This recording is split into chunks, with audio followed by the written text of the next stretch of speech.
আসসালামু আলাইকুম। Hello everyone, সবাই কেমন আছেন? আজকে আমি নিয়ে আসছি লাউয়ের খোসার ভর্তা।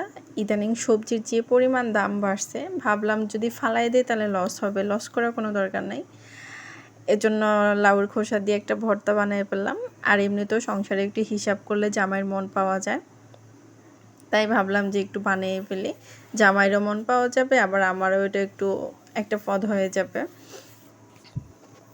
এজন্য আমি লাউয়ের খোসাটাকে আগে কেটে তারপরে সিদ্ধ করে ব্লেন্ডার করে নিলাম। ব্লেন্ডার করে সব রকম মশলা দিয়ে যেরকম তরকারি রান্না করে ওরকম কষিয়ে শুকনো শুকনো করে ভর্তার মতো করে নেব।